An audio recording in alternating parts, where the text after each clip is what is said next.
आज हम एक बहुत ही जानी पहचानी हिंदी कहानी गरीब की बारिश के पीछे छिपे गहरे संदेशों को समझने की कोशिश करेंगे। ये कहानी है रामधन नाम के किसान की, और उसकी इस यात्रा में सदाचार, लालच और किस्मत के कई ऐसे सबक छिपे हैं जो आज भी उतने ही सच हैं। तो चलिए इस कहानी की परतों को एक एक करके खोलते हैं। तो कहानी की शुरुआत होती है एक उम्मीद से, एक बहुत बड़ी उम्मीद से। रामधन, एक बहुत ही गरीब किसान, अपनी लहलहाती फसल को देखकर खुश हो जाता है। उसे लगता है कि चलो आखिरकार उसकी मेहनत रंग लाई। अब शायद उसके बच्चों को भूखे पेट नहीं सोना पड़ेगा। लेकिन जैसा कि अक्सर कहानियों में होता है, ये खुशी ज्यादा देर तक टिकने वाली नहीं थी। यहीं से कहानी एक ऐसा मोड़ लेती है जो उम्मीद के सूरज को निराशा के बादलों से घेर लेती है। और फिर सब कुछ बदल जाता है। एक ही रात में एक भयानक तूफान आता है और रामधन की महीनों की मेहनत, उसकी सारी उम्मीदें सब पानी में बह जाती हैं। और जब लगता है कि इससे बुरा क्या होगा, तब कहानी में एंट्री होती है लालची साहूकार सेठ हरिराम की। वो कर्ज के बदले में उसकी पुश्तैनी जमीन भी हड़प लेता है। बस एक झटके में सब कुछ खत्म। रामधन और उसका परिवार सड़क पर आ जाते हैं। अब जब सब कुछ लुट चुका है तो उनका नया घर बनता है जंगल।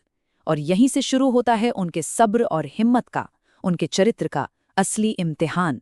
जंगल की जिंदगी आसान तो बिल्कुल नहीं थी। शुक्र है एक बूढ़े साधु का, जिन्होंने अपनी कुटिया में उन्हें पनाह दी। लेकिन सिर पर छत होना ही काफी नहीं था। पेट की आग बुझाने के लिए रामधन रोज सुबह से शाम तक लकड़ियां काटता, और उन्हें बेचकर जो थोड़े बहुत पैसे मिलते, उनसे बस किसी तरह 2 वक्त का खाना जुट पाता था। लेकिन जानते हैं, इस भयानक गरीबी में भी उनके पास एक चीज थी जो कोई नहीं छीन सकता था। वो था उनका परिवार। रामधन हमेशा यही कहता था, हमारे पास कुछ भी नहीं है, पर हम एक साथ तो हैं, और यही सबसे बड़ी बात है। सच कहूं तो यही हिम्मत थी उनकी असली दौलत। कहते हैं ना कि जब कोई ईमानदारी का रास्ता नहीं छोड़ता, तो किस्मत भी उसके लिए दरवाजे खोल ही देती है। और अब कहानी में वो मोड़ आने वाला है जहां रामधन की नेकी को उसका फल मिलता है।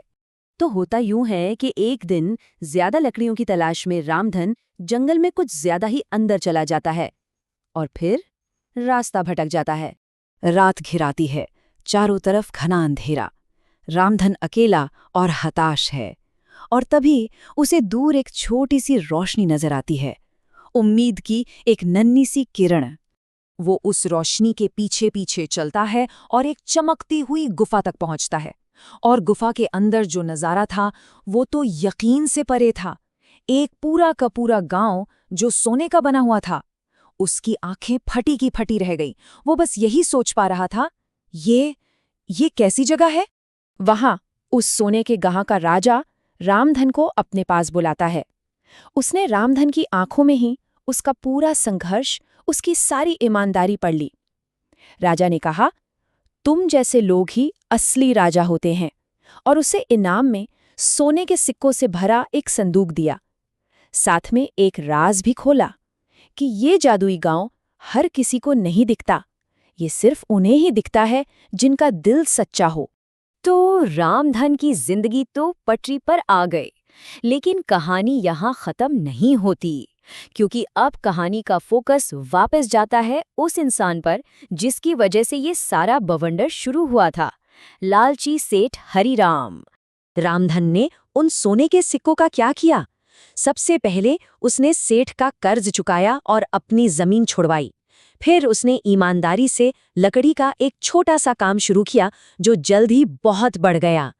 तो यहाँ हमें 2 रास्ते साफ दिखते हैं, है ना? एक तरफ रामधन है, जिसका मकसद था परिवार की भलाई, और नतीजा हुआ सम्मान और समृद्धि। और दूसरी तरफ सेठ हरिराम, जिसका मकसद था सिर्फ अपना लालच, और उसका नतीजा खैर वो आगे पता चली जाएगा। अब सेठ हरिराम को ये बात हजम ही नहीं हो रही थी कि एक गरीब किसान अचानक इतना अमीर कैसे हो गया, वो भी ईमानदारी से। ना, उसे यकीन नहीं हुआ। और इसी शक में वो एक दिन चुपके से रामधन का पीछा करते करते उसी जंगल में जा पहुंचा।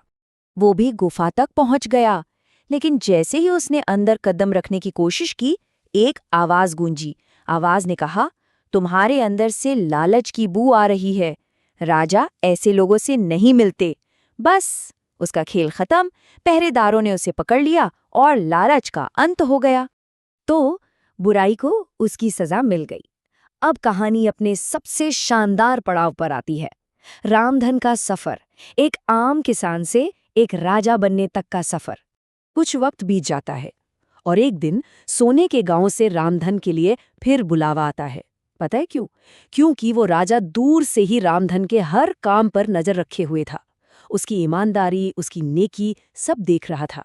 बूढ़ा हो चुका राजा रामधन को एक बहुत बड़ी बात कहता है। वो कहता है, मेरा कोई वारिस नहीं है, मैं चाहता हूं कि मेरा ताज तुम पहनो।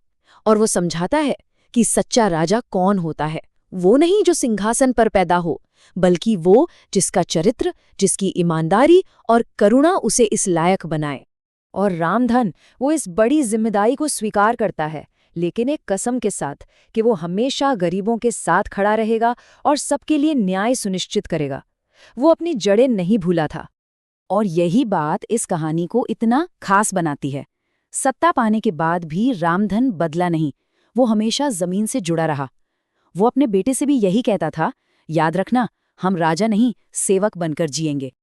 तो देखा, रामधन की ये कहानी सिर्फ एक कहानी नहीं है, ये हमें सोचने पर मजबूर करती है। ये अपने पीछे गहरा सवाल छोड़ जाती है कि वो जो सोने का गांव था, जो सफलता का प्रतीक था, क्या वो वाकई में सिर्फ उन्हीं को नजर आता है जिनका दिल सच्चा और नीयत साफ होती है? जरा सोचिएगा।